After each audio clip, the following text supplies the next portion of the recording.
మీరు చాలా బిజీగా ఉన్నారు సార్. మీ సినిమా కూడా మీరు ప్రమోషన్ రాలేదు, కానీ బ్రహ్మానందం గారి సినిమా అనేసి వచ్చారా? ఎట్లా చెప్పండి సార్. సార్ చెప్పండి సార్. అదే ప్రమోషన్స్ కి ఈ మధ్య మీరు ఎప్పుడు కూడా రాలేదు, మీ సినిమాలు కూడా మీరు రాలేదు, బిజీగా ఉండి. అంటే ప్రమోషన్స్ అంటే ఈవెంట్స్ కి రాలేదేమోనండి, ఇంటర్వ్యూస్ అన్నింటికి యూజువల్ గా ఎవ్రీ ఇంటర్వ్యూ ప్రతి సినిమాకి ఇచ్చాను. ఈ సినిమా కూడా రాహుల్ గారు చాలా బాగా ప్లాన్ చేశారు. అంటే యాక్చువల్ లిటరల్ గా ఇప్పుడు ఈ రోజు నాకు అన్ని నైట్ షూట్స్ ఉన్నాయని చెప్పి డేలో ప్రాపర్ గా ప్లాన్ చేసి ఒక 2 weeks ముందే అన్ని చెప్పి ఎవ్రీథింగ్ పర్ఫెక్ట్ గా ప్లాన్ చేసి చెప్పారండి. సో దాని ప్రకారంగా we have to make it. అంటే ఈ మధ్య దానిపైన మీ ప్రమోషన్స్ కొద్ది దూరంగా ఉన్నారనేసి వినిపించింది, అందుకోసం. దూరంగా సార్, నాకు ఫస్ట్ ఆఫ్ ఆల్ స్టేజ్ మీద మాట్లాడడం అంటే నాకు కొంచెం ఇంట్రోవర్ట్ ని, స్టేజ్ ఫియర్. నిజమండి అది. ఎందుకంటే ఇప్పుడు మాట్లాడిన తర్వాత ఇంత చల్లో కూడా చెమటలు పెట్టిపోయింది. సో అలాగైపోయాడు.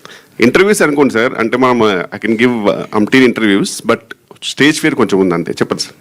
ఒకటి రెడ్డి గారు ఏంటంటే స్టేజ్ మీద మన గురించి ఎవరైనా పొగుడుతూ మాట్లాడాలనుకోండి, మనం ఏ ఎక్స్ప్రెషన్ వాళ్ళో తెలీదు. మీ అసలు కామెడీ లెజెండ్ అంటున్నారు అనుకో, ఎస్ అనాలా, లేకపోతే వినయంగా ఇలా అనాలా, ఏం చేయాలో తెలీదు. అటువంటి అంటే కొన్ని ఎస్కేప్ అవ్వాలంటే కొన్నిటికి కొంచెం దూరంగా ఉంటాం బెటర్ ఏమో, దొరికిపోతూ ఉంటాం చూడండి మనకి.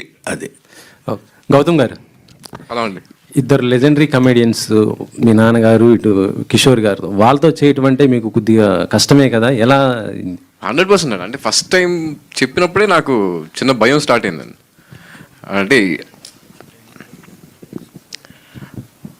అదే బేసిక్గా ఆయన ఫస్ట్ ఎప్పుడైతే వీళ్ళిద్దరితో పాటు అన్నప్పుడే నాకు కొంచెం చిన్న షివర్ స్టార్ట్ అయింది.